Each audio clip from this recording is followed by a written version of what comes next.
you. Thanks. Good morning. Thank you so much.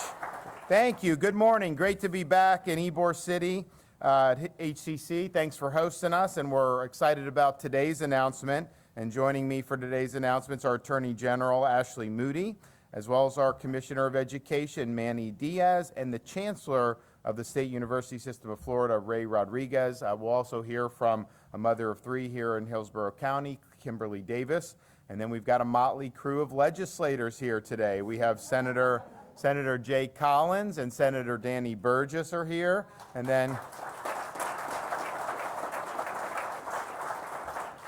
we have Representatives Gonzalez-Pittman, Koster, and Cheney, and I want to thank all of them for their hard work, particularly over these last 6 to 8 months. We've done an awful lot, and we signed the budget last week, of course, I think most of you know, and we're in really, really good shape. I think Florida, we have millions of more people than New York does now, and our budget's half the size of theirs.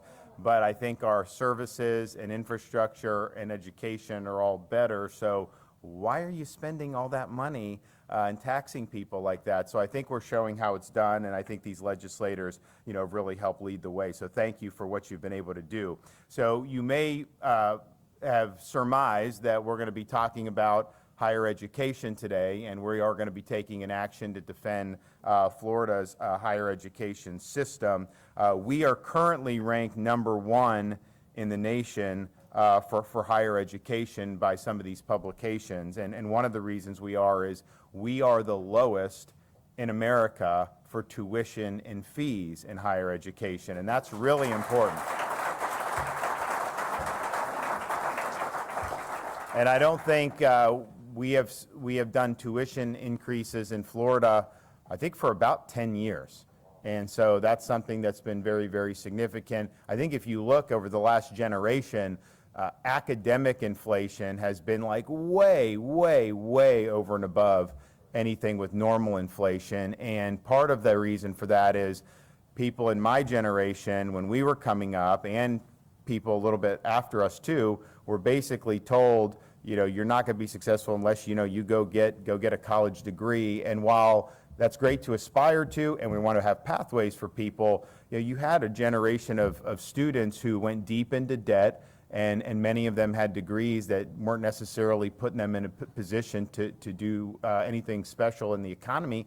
We had a generation of kids end up in jobs they could have at a high school with $50,000 to $100,000 in debt. And so that is not a good way to go about this. And the tragic thing of it is a lot of the loan money that would go and be available would help lead to pressure to increase tuition because they knew they could get money.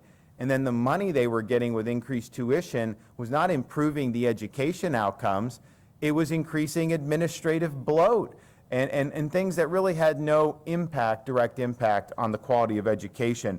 So I think that the tuition increases we've seen around the country, huge increases, massive loans, massive debt, that is not the way to do it. So I'm proud in the state of Florida that we're making this affordable for people. If you are in state going to a state university and you have good marks in high school and test scores, you get a full tuition scholarship with Bright Futures. And even if you're not at that level, maybe you get 75%. So we're really making it, I think, attainable for people. You can go get a high quality education and not be $100,000 in debt. That sets people up for success. And it's not just our universities. Our state college system has been increasingly nimble about identifying the type of skills that are in demand and that make a difference in the economy, and then applying programs so that we're able to meet those needs. And we rely on our state colleges to do that. We've expanded things like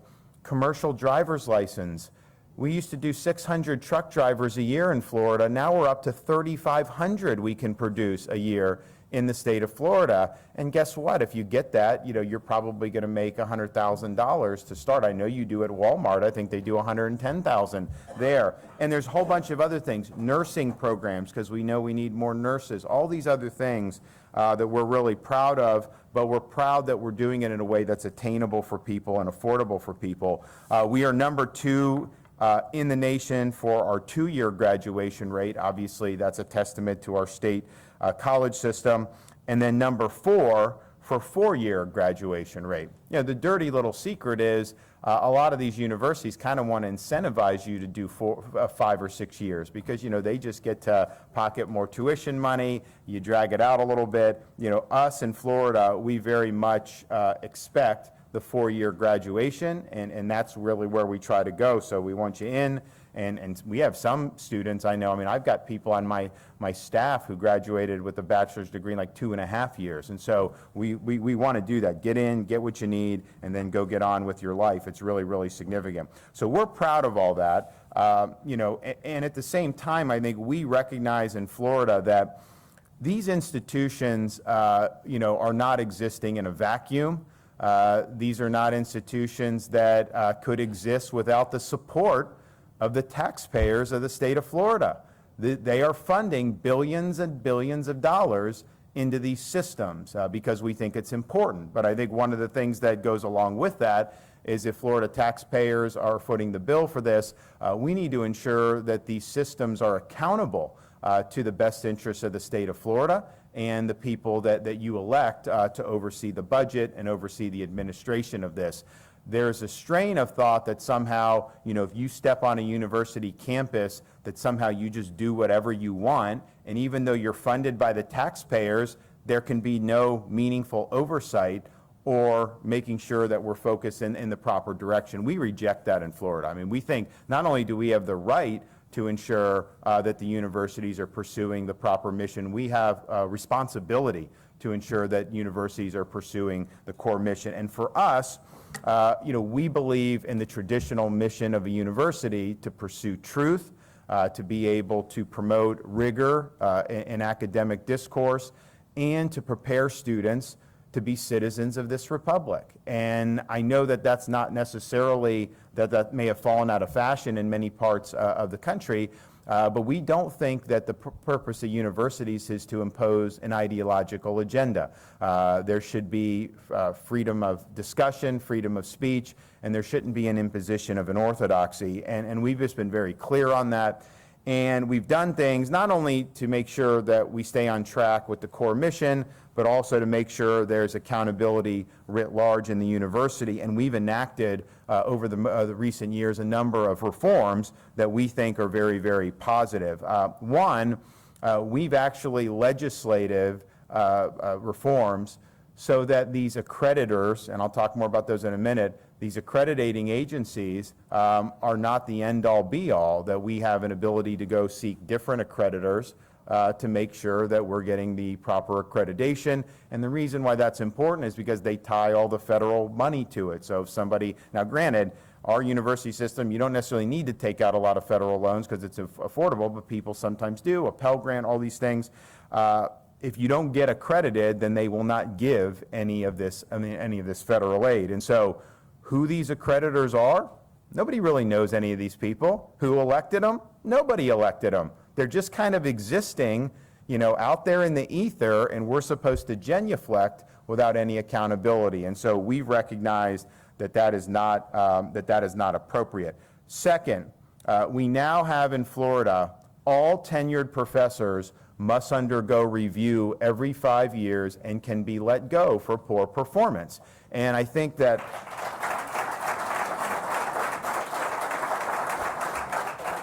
if you talk to people who are wise in the ways of these world, they will tell you that one of the most significant dead weight costs in a university is unproductive tenured faculty.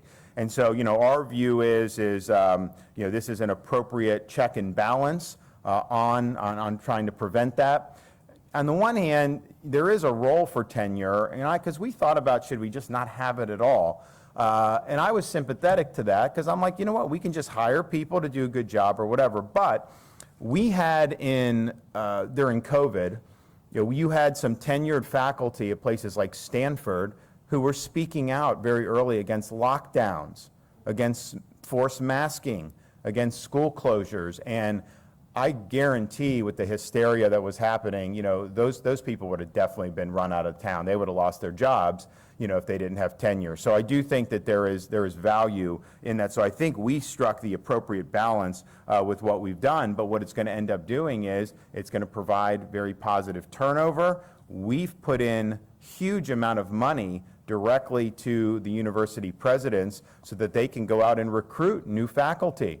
So, you're in University of Florida, you want to go to MIT, bring somebody to come engineer, you can do it. It's almost like free agency. And so we're giving money to be able to do that. And I think that that's going to be something that's very significant. We've also done great work to ensure seamless transitions when you go from state college to university. Very important that we keep that pipeline going.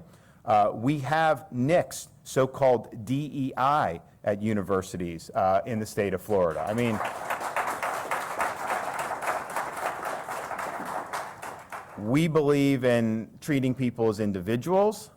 We do not believe in divvying up, and it should be based on merit and achievement. And that's where we're going in the state of Florida. And I think a lot of states are now going to be following suit with that. We also are re-empowering our university presidents to be the final decision maker at their schools when it comes to personnel actions. And so the question is, should the faculty unions be the ultimate decider, or should the president and the board of trustees, who are really our representatives through the governor's appointments on there, and we believe it should be ultimately the president and the board, because they're accountable, at least indirectly, to the people of Florida. Faculty unions are just not accountable. And I also think as we're striving for more intellectual diversity, the more power these faculty unions have, I think the more apt they are to force people to toe the ideological line. And so this has been, I think, a series of very positive reforms that are reorienting our higher education system, I think, in a really good direction. Now, that brings us to why we're here today, because all the things I just said, I think most people would say, make sense. I think vast majority of people would agree with it, but even if you don't agree with it, I think clearly these are reasonable policy choices that we're choosing to pursue. Well, these accreditation agencies don't believe that. They believe they know better than the people of Florida. They believe that Florida should potentially lose student aid as a result of making these types of reforms. And so the Biden administration is seeking to crack down on the state of Florida for what we are doing. And the way it works is there's accreditors, and the Department of Education approves whoever they want to be an accreditor. And then under their theory, the accreditor can serve as a veto against the entire state of Florida.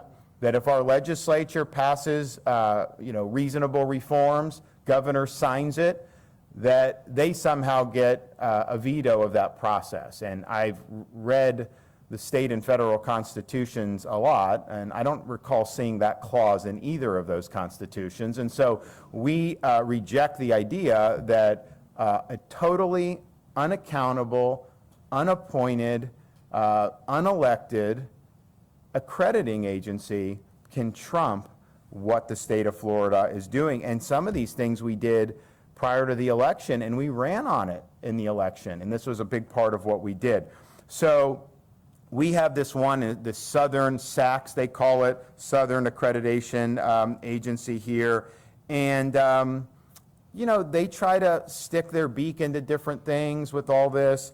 The president of SACS, is quoted as saying, governing boards are the ones that are responsible for ensuring the well-being of the institution, not the governor, not the legislatures, not Jane and John Citizen. And so, that's a view that really this board trumps the entire state of Florida. We reject that. And so today we're going to do something about it. It's not just that doesn't make sense to have these accreditation agencies have so much power. We believe it violates the law and the federal Constitution to allow them to exercise such power. So the Attorney General and I today are filing a lawsuit against the Biden administration, against the Department of Education, Secretary Cardona, and other plaintiffs, and we're asking the court to find this arrangement to be unconstitutional. And it's unconstitutional in a couple ways. First, you cannot take legislative power and delegate it to an unaccountable private body and let them administer that power without any type of checks and balances. And so we believe it violates what's called the private non-delegation doctrine, and we think that we're going to be right on it because, I mean, there's over $100 billion in student aid every year that hinges on the decisions of these accreditation agencies. And yet Congress has basically just said, you do it, you know, we're going to stay out of it. And understand why they did it, because they didn't want federal control of education. And so in some respects, I appreciate that. But on the flip side, you now have a situation where these unaccountable private bodies are wielding huge power. I mean, if you're making a decision that could affect billions of dollars of funding, you know, that is really, really significant. And in America, you need to be accountable to somebody. And right now, they're accountable to nobody. So that's one reason we're doing. We're also saying that it violates the appointments clause of the Constitution. If this is exercising government power effectively, then people that get appointed need to be confirmed by the Senate like any other executive branch appointee. That doesn't happen here. There's no vetting whatsoever. And then finally, the spending clause, it's effectively a condition on federal spending. And while Congress can do that, they got to be explicit about it, and they're limited in how broadly they can do it. So we believe these are really, really strong counts. We believe that we have a great chance of succeeding in this lawsuit. Now, ultimately, what we need is a competitive market in accreditation. You know, it's one thing if there were accreditors out there and you could freely choose where you wanted to go, then I think we would be probably not even having this discussion now. But we're in a situation where that's not the case, where we're expected to go to this one accreditor, and this is an accreditor that has an agenda. And why should that agenda be our agenda? Nobody voted for that agenda. They did vote for the agenda in the legislature and what we've signed into law. So I think it's important because it shapes how our institutions of higher education operate. And so often they have to do things to please accreditors. And so if the accreditors really want to move the institutions in one way, right now, they basically have the authority to do it. And so we're going to put a stop to that, and we're going to make sure that ultimately our institutions are going to be governed by the best interests of the people and the best interests of the state. And when you're forking over billions of dollars as taxpayers for these institutions, you have every right to ensure that there's adequate accountability and that these institutions are pursuing the mission that the people of this state believe in. And so we're taking that step today. And I think we're going to be successful. And I think that this will really open up the floodgates for more innovation in higher education. I think that you could have really great competing accredited bodies. And I think that that's something that all states should have access to. So this is the first step in that, but I think we're going to end up seeing it. And within the next couple years, I think we're going to see this accreditation cartel basically come crumbling down and more freedom in higher education reigning supreme. So that will be a good thing for this country. Okay, we will have, we're going to hear from some of our folks here today.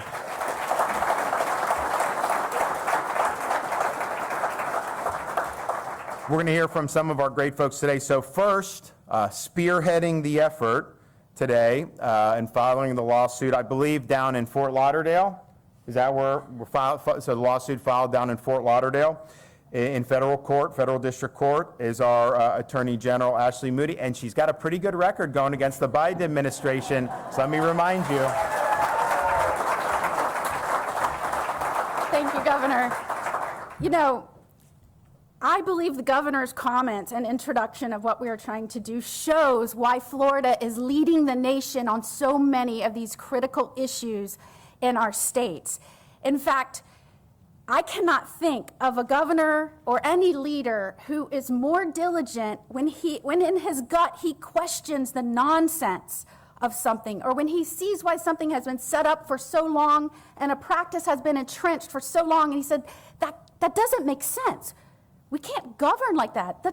That does not make sense. And instead of bellyaching and complaining and throwing up his arms and saying, it's just been done like that a long time, it must be right, he digs in, understands always with a lens of constitutional principles What is it that the people have entrusted to a limited government? What is it that the people expect of this process and this practice? And is it even lawful? And I cannot tell you how many times when we've had these discussions, when he has a sense that something isn't right or something isn't legal or something isn't permitted under the Constitution, and we dig in, sure enough, he says, let's get him, let's go. And I saw it uniquely, always, Governor, and I don't want to say that I didn't, but especially during COVID. Especially during COVID. People would make generalized pronouncements. They would enact practices and policies, and he would say, that just doesn't feel right. And that is because he is a true leader that respects our Constitution. And more than that, he understands that that Constitution is the permission slip that we, the people, gave to this government. And so today,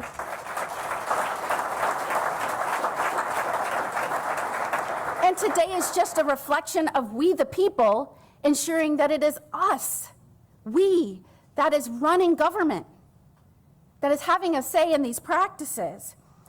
All post-secondary educational institutions must, it's not voluntary, you must be accredited by a private accrediting agency to be eligible for federal funding. Congress cannot delegate its authority to a private institution that's not accountable to the people. That's unchecked power, as the governor said. And he has said the legislature, our great legislature, we have our senators and representatives with us today, have tried to play a part in ensuring that we are promoting free discourse and making sure we're having the best leadership and standards in our institutions. And so many times these private accrediting agencies come in and try and trump that. That didn't feel right. And it's not just the most recent actions. I just want to go through with you some examples of the audacity of the belief of these private organizations that they are the emperors of education, that their standards are what goes, that they have the say and all of the standards that are imposed on our institutions. Just listen to some of these examples on how they felt like they were the governing body. In 2021, they threatened the accreditation status of FSU because the Florida Board of Governors was considering our Commissioner of Education for the FSU president, for a single university. They said, and I quote, "It endangered the institution's access to federal financial aid." And that was not the first time they threatened Florida's institutions. Following a deadly hazing incident at Florida A&M University in 2011, then Governor Rick Scott publicly suggested that the university's president, we should consider suspension. The accrediting agency responded by chastising the governor for daring to express his opinion on a state-owned university that threatened FREMU's accreditation. In 2013, they threatened the accreditation status of the University of Florida when the president was asked to postpone his retirement for a brief time. In other states, and Governor, I wouldn't be surprised if other states follow your brave lead. In other states, in 2012, the accreditation agency threatened the University of Virginia because the school's governing board asked the president to resign. In 2019, they threatened the University of South Carolina because Governor Henry McMaster, who, by the way, served as a member of the school's board of trustees by law, was involved in selecting the university's next president. And more recently, they picked a fight with the University of North Carolina, UNC, over the creation of a new program, which was voted on by the UNC Board of Trustees that promised to hire professors from across the ideological spectrum and was designed to end political constraints on what could be taught in university classes. The officials said, we'll either get them to change it or the institution will be on warning. We assume institutions are innocent until proven guilty. The audacity, the ever-increasing power grab by private agencies over the state's ability to govern taxpayer-funded institutions has been astounding. And rather than sit back any longer and watch the threats continue to escalate, with the assumption it's always been done this way and maybe there's nothing we can do. That ends today.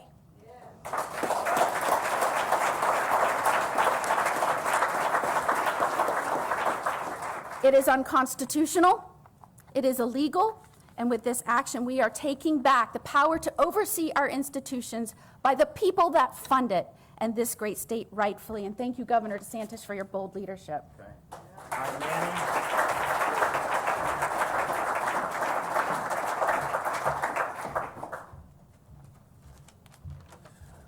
Thank you, Governor DeSantis and Attorney General Moody. Governor DeSantis, through your leadership, it's clear why we're #1 in education. And this is an example here where the lawsuit affirms the principles of federalism. How can a state and a legislature that's duly elected, a governor that's duly elected, sign policies and have one single accreditor hold our institutions hostage? It is best for each individual institutions, both in the state college system and in the university system, to be able to seek the accreditor that best fits them and to end this monopoly so that this extortion cannot go on at the hands of a private entity, and what's best for the students of Florida and the taxpayers of Florida. So I applaud Governor DeSantis for his leadership. The reason we're #1 is because, as Attorney General Moody said, he sees a problem, and maybe that problem's been going on for a long time, but just because it has, he doesn't sit there and say, we're going to be okay with it. In this case, it's clearly we've taken action legislatively. I was fortunate to still be in the Senate and carry that piece of legislation, and I'm very happy to see our governor and our attorney general lead in this fight to make sure that it's implemented, because these are the duly elected leaders of the people of the state of Florida and what's best for our students. Thank you very much, Governor and Attorney General.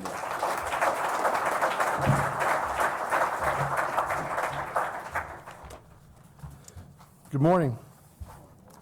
Governor, I want to thank you for your leadership. I'm going to echo the commissioner. Actions like these demonstrate why you're America's governor, because while you're taking action to protect Floridians, the entire country is ultimately going to benefit from this action.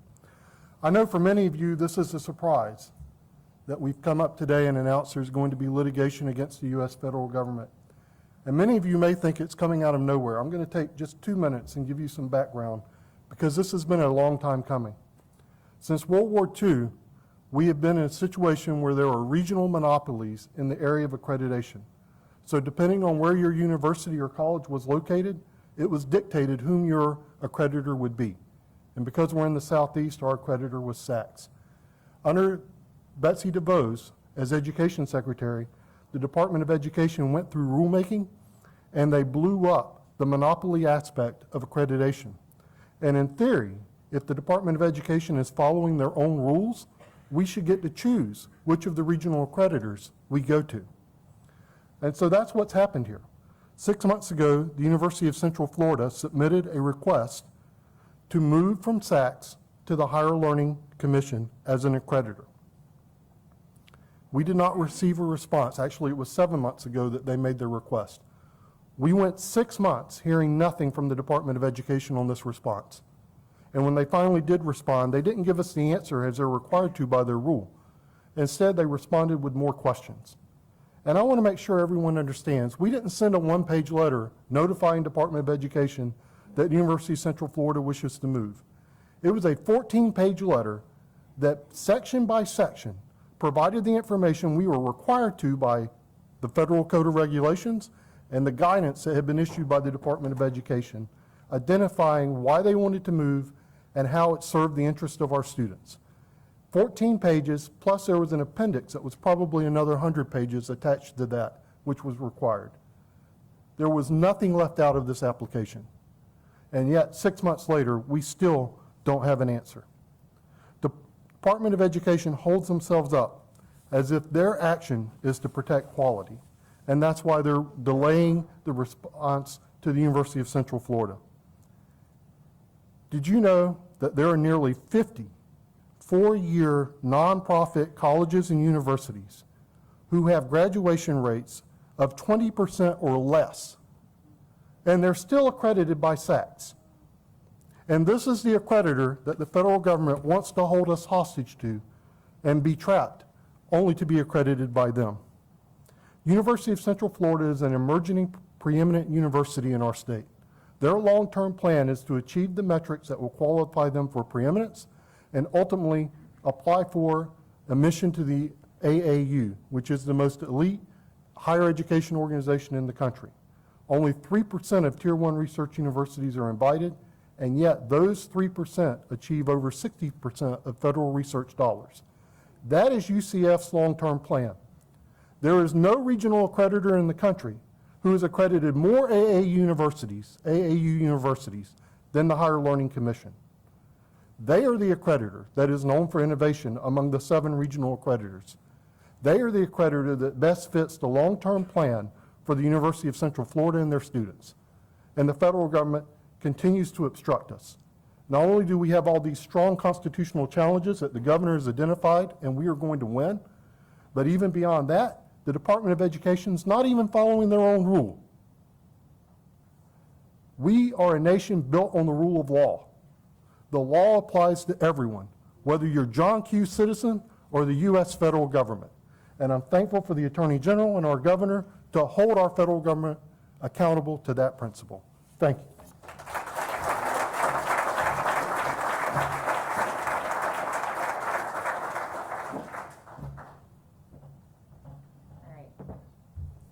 Note to the scheduler, please don't make the mom go after that. You guys are hard act to follow.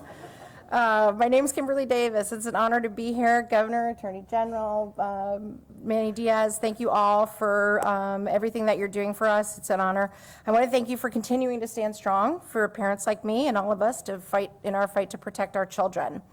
When my oldest daughter was accepted to UNF, we were very proud. We only toured Florida schools. We were doubly proud when she was offered scholarships from UNF and Bright Futures and federal grants like the Pell Grant.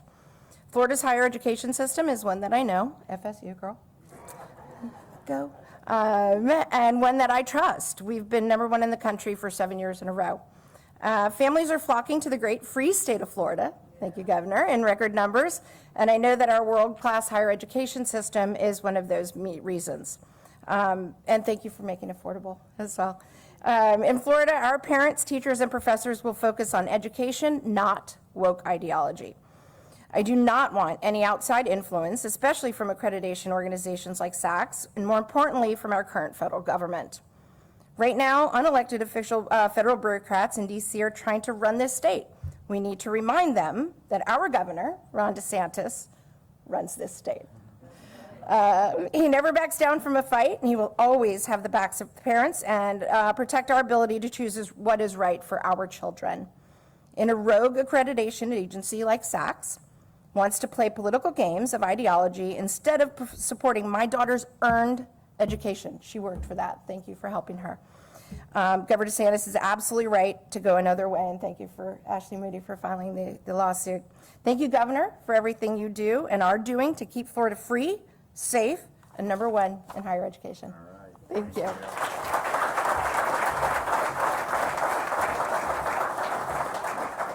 You know, we're proud to have led on a lot of issues. We're leading again today, and you know, I was kind of, you know, sometimes like we kind of take it for granted. Obviously, we see people moving here. We see people visiting in record numbers. I mean, you know, they do these political stunts to try to say, don't come to Florida, and they're just trying to attack me. But like, and then like people respond with like record Memorial Day, record all this stuff. So, I mean, I think like the people, you know, trying to stop it just hasn't worked, but you appreciate it when you see some other parts of the country. So I was recently in San Francisco, and you know, you see things. I meet people who fled there, and you hear stories, but then when you see it, it's sad. And the thing is it's not something that was preordained. It was something as a result of choices that were made by people governing by ideology. I saw people, I was on the streets for maybe 20 minutes. I saw people defecating on the sidewalk. I saw people using fentanyl openly. I saw people smoking crack openly. And it was kind of a civilization that in decay. And it was more than just having some problems. The number of businesses that were boarded up was really, really sad. And there's a lot of reasons for that. Quite frankly, they did draconian COVID lockdowns that they still have not recovered from. And they sent those kids and locked them out of school. and those kids have not recovered. You hear about this massive learning loss. I can tell you in Florida, our fourth grade reading held strong. We did not lose a point in the NAEP from pre-COVID or after COVID because they were actually in school, and we forced that and made sure that they could do that. But you see kind of what's going on there, and it's sad, but I can tell you, I'm on the street and the firefighters, the fire trucks go by, and these firefighters are yelling out the window, thanking me. And then I have the San Francisco cops come up to me, thanking me for what we're doing in Florida because, they don't get support there. They are not treated the way they need to. And in Florida, we stand up for our first responders. We stand up for law enforcement and rule of law. And it makes a huge difference to have communities that are strong when you're getting those things right. It's not rocket science to get it right. You just have to be willing to put aside a lot of the political BS, a lot of the smoke that's out there, a lot of the cultural stuff, and just say, you know what? We're going to focus on basics, and we're going to get the basics right. And it doesn't matter what media says. It doesn't matter what activists say. North is north, and we're going to continue going in that direction. So I'm proud of the work that the legislature has done, proud of the work a lot of people at the local level have done in this state. There's a huge, and I have people tell me, the difference in energy being in like a San Francisco now or in LA, and then being in like Miami is like night and day. And that may not have been the case 20, 25 years ago, may have even been the opposite. So all that being said, don't take anything for granted. I think we make choices as people about how we want to be governed, and those choices have huge ramifications. And I don't think the choices were ever this stark in terms of once a place goes woke, then you have a series of policies that follow from that are very, very destructive. And what I saw was difficult to see. I think that it's just sad to see some place that used to be very vibrant basically be hollowed up. But we all run into people. I mean, I grew up right across the bay. I don't ever remember seeing a California license plate in my life as a kid. Now you see people, you talk to people, they tell stories about leaving and coming all the way across the continent to the free state of Florida. And so, that's a testament to what we've done for sure, and we're proud, but honestly, it's also a testament for them being pushed away. So let's not go down that road here in the state of Florida. All right, we will take some questions. Yes, sir. Thank you, Governor. I have two quick questions for you. The first one being, Department of Homeland Security has formed an academic council, and one of the appointees is Randy Weingarten. And the job of this council is, quote, improving coordination, sharing of actionable threat and security-related information, including threats of violence, as well as targeted violence and terrorism prevention. I want to get your thoughts on that, and also your thoughts about the reports of China opening a base off Cuba. There are a lot of people that have done a lot of damage in this country over the last few years since COVID. But I would say among the most damaging has been Weingarten as the head of the National Teacher Union, because she really led the effort to force schools to close. When we said in the summer of 2020, I think it was like June of 2020, COVID hysteria was still at fever pitch. We said every school district will be open for in-person instruction. If you care about kids and you care about education, you would have greeted that positively. I know a lot of the parents greeted it positively, even at the time when it was very controversial. She did not. The teacher union did not. They responded by suing us to try to lock kids out of school. They wanted a court to rule that we could not allow kids to be in school in person. And had we gone down that direction, there would have been devastating impacts to our youth. But there were many jurisdictions, because of that activism and because of the power that those unions have over school systems in places like Chicago, Los Angeles, San Francisco, where these kids had no chance. And the sad part about it is the people that would oftentimes be out public advocating for school closures, a lot of times they got their kids private tutoring. They got their kid in a private in-person school. It was really the lower income, the working class families that bore the brunt of her school closures. And I think it's going to have a generational impact because you can't just keep a kid out for a year and deprive them of being able to do activities, all these things, and think that that's not going to have an impact. You know, it's hard enough growing up right now with all the influences out there. You just completely deprive them. So I just think it was totally deplorable, but I think it sent a message to parents across this country, you know, who are some of these people actually fighting for? They're not fighting for you as parents. In fact, they oppose parents' rights in school. They think the parents should butt out. They're not fighting for the school kids. Lord knows if they did, they would have moved hell or high water to try to get those kids in school. And the data was very clear. When we did it in Florida, yeah, it was controversial because of the narrative and everything. But if you actually sat down and looked at Sweden and some of these places, you knew we were doing the right thing. Wasn't easy politically, and we stood in the breach for people because it was the right thing to do. But this was not something that, and I remember the hysteria when the kids were going back, people, the national media, and I'm like, nothing's going to happen, okay? It's going to be fine, and we're going to be able to, we'll be able to get through it. And the same with our universities. You know, I told the universities in 2020, don't police the kids' social lives. Let them be students. And so you know what happened? They didn't. So our kids in Florida, where they were being isolated in other states, our kids in Florida, yeah, they would go out, they'd go to parties, they'd do this. Guess what? Some of them got COVID. Then guess what? They got over COVID, and then they went about their lives. How much better was it to just do that than to try to isolate them and restrict their freedom to just live normal lives? And so I think it was really bad. So she should not be in any position of authority. And you know, maybe someone will have something to say about that in about a year and a half to be able to get that right. In terms of the China, I mean, just think about how humiliating this is for the country. They flew a spy balloon clear across the continental United States with basically no pushback. Our people knew this balloon was coming, and yeah, they finally shot it after it had already gotten all the data that it needed and was already, you know, off the East Coast. And it's like, okay, is that a strong country to just allow that to happen? And then now the fact that China is potentially setting up eavesdropping military outposts in Cuba, 90 miles from southern Florida Keys, that is a slap in the face to this country. They do not fear Biden. They realize he's weak, and so they're taking advantage of the weakness. And I think what the CCP understands is they understand the language of strength. They understand if a leader is saying what they mean and meaning what they say and is willing to back it up, they're not going to mess with that.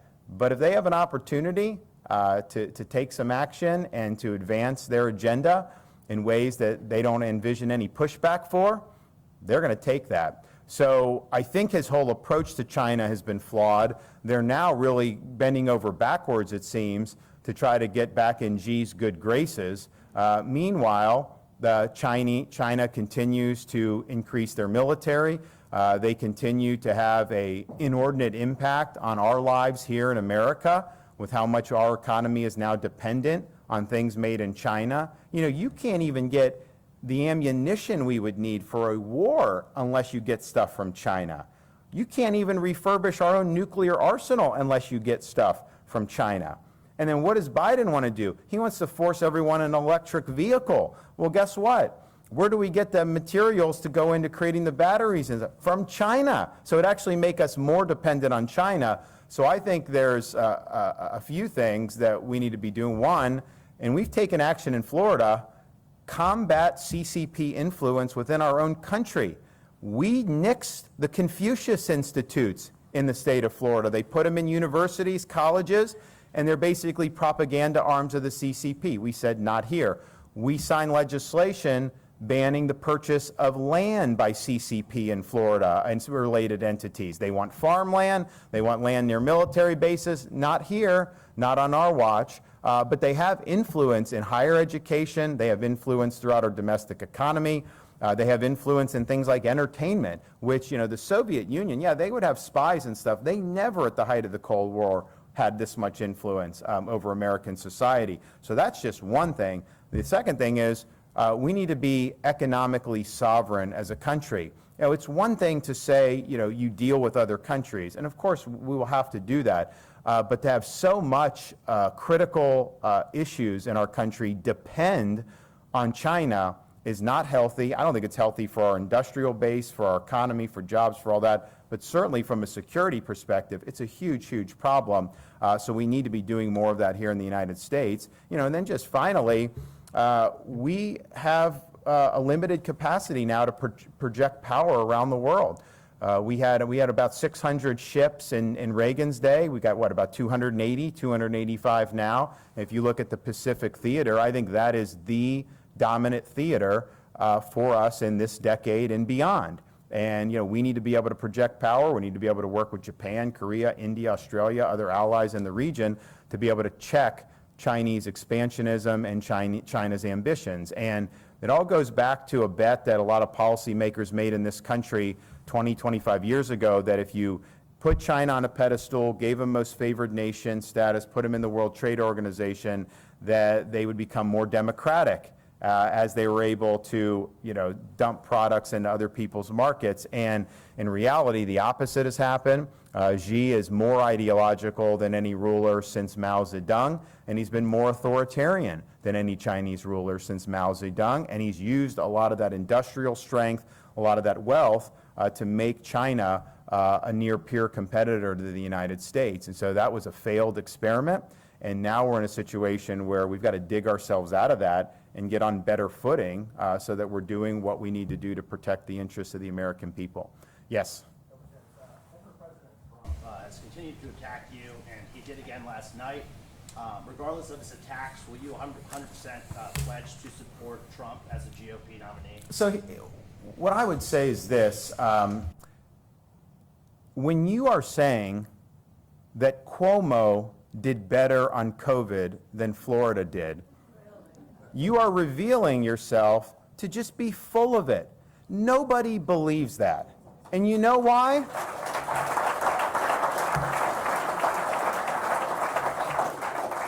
And you know why I know that? Because I remember in 2020 and 2021 when he was praising Florida for being open, saying we did it much better than New York and Michigan, and everyone was coming to Florida, and that we were one of the great governors in the United States. And he used to say that all the time. Now, all of a sudden, his tune is changing. And I would just tell people, do you find it credible? Do you honestly find it credible? Would you have rather been in New York during COVID under Cuomo regime, or would you rather have been in the free state of Florida? And I probably can count the number of Republicans on my hand in the nation who would have rather been under Cuomo in New York, and we know that. And so these are just frivolous criticisms, but in some respects, I think it shows that, if you have to make that argument, then you probably don't have very good arguments, because the reality is everything he said about us for years, about how strong we were, how good we were, how we've delivered for the state, those happen to be true.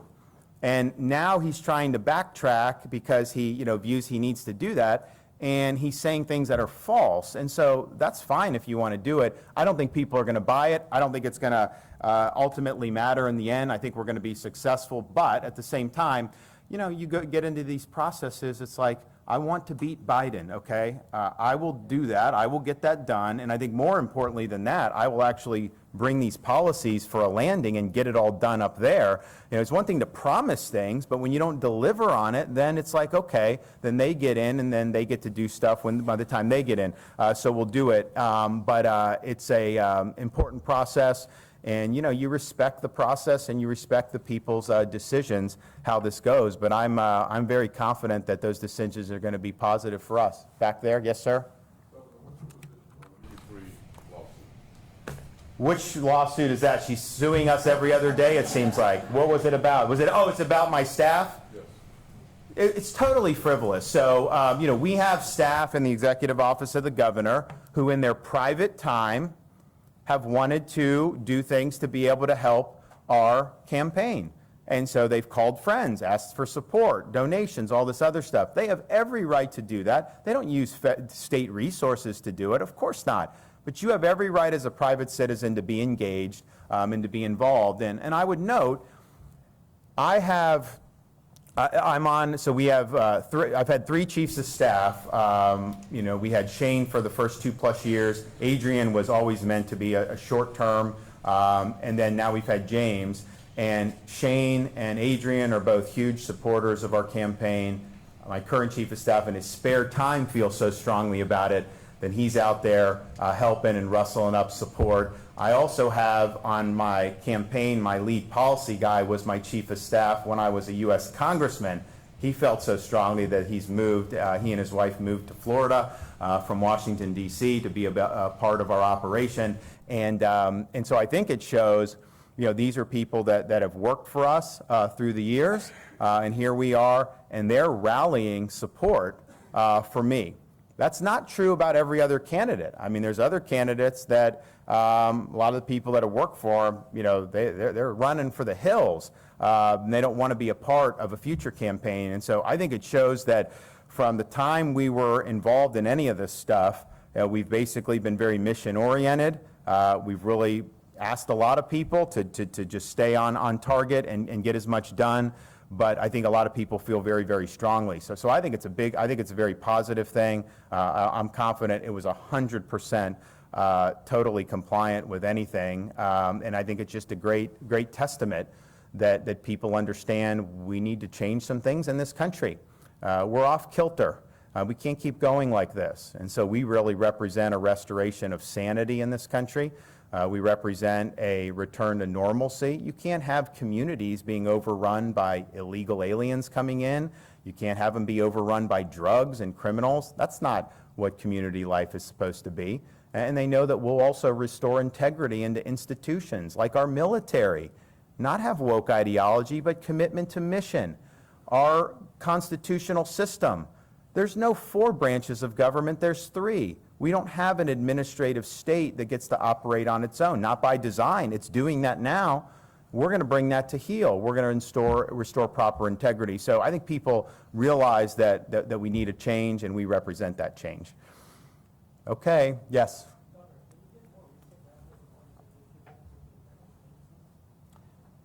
So recent examples. So Ashley ticked off a few. There, and she mentioned the Florida State, so that was relatively recent. So Florida State was on a presidential search. Richard Corcoran, who's now the president of New College in Sarasota, at the time he was the outgoing, well, not outgoing, he was commissioner of education, would have left if he got the Florida State job. And just the fact that he got floated as a potential candidate, this Sachs came out and threatened the entire accreditation of the university because they considered somebody to be the president. Oh, by the way, he was the commissioner of education over the 3rd largest state in the country, a state that's had rising scores, better performance. 25 years ago, Florida was not number 3 and 4 in the country in 4th grade reading and 4th grade math. That just was not true. And so he had a lot of accomplishments, a lot of great reforms. He had been Speaker of the House.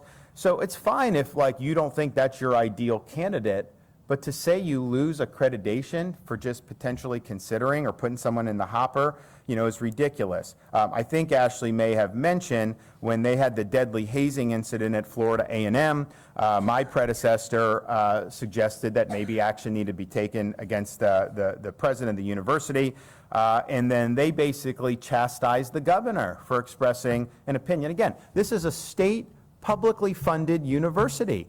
The idea that we should just have our head in the sand, regardless of what happens, you're paying for this university with your tax dollars. It would be dereliction of duty not to care about what was happening. And then in Georgia, the accreditor threatened funding of every single college and university in the state because there was a pending appointment of a former governor to oversee, I think they have a board of regents overseeing the university system, and they did the same thing in South Carolina. So, you have a former governor, I believe it was Governor Perdue. He had also been the Secretary of Agriculture under the Trump administration. Guy had a heck of a resume, and the idea that somehow putting him as head of the university system would be something that you would lose funding over, this is just outrageous. And I can guarantee you, Perdue was appointed by a Republican governor. He was a Republican. if the shoe were on the other foot in terms of party, do you honestly think that Sachs would have issued that ultimatum? No way, no way. So they're pursuing their agenda, and the question is whose agenda should ultimately govern? The people's agenda? You know, people elect. We had a great, we had an election, all these folks ran, I ran, they made their decision. We talked about education a lot over the last 4 years, made the decision, and then here we go doing it. And should that ultimately be the agenda that governs, or should it be an agenda from some random accrediting body that none of us know, none of us have any impact over? They're just kind of out there floating around on their high horse doing whatever they want to do. Clearly, if you believe in constitutionally accountable government, you believe that it should be we the people that ultimately are channeling our interests through our elected representatives. And so that's what we're doing. I do think that more recently with the reforms I enunciate at the top of the press conference, Biden's folks are pushing back on this. I mean, they're sending these letters, these dear colleague letters, or whatever they call them. One of the counts in the lawsuit is that just sending a policy letter violates the Administrative Procedures Act. If you're going to promulgate a regulation under federal law, there's a process you got to go. You have notice and comment and all this. All they do is send these letters.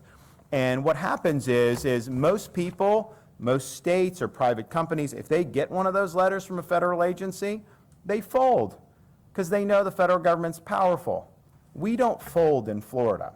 We fight back in Florida, and that's why we're doing this today. We have rights as Floridians. We have rights under the 10th Amendment of the Constitution as a state to be able to govern our affairs this way without having extra constitutional or extra legal federal interference. Thanks, everybody. God bless.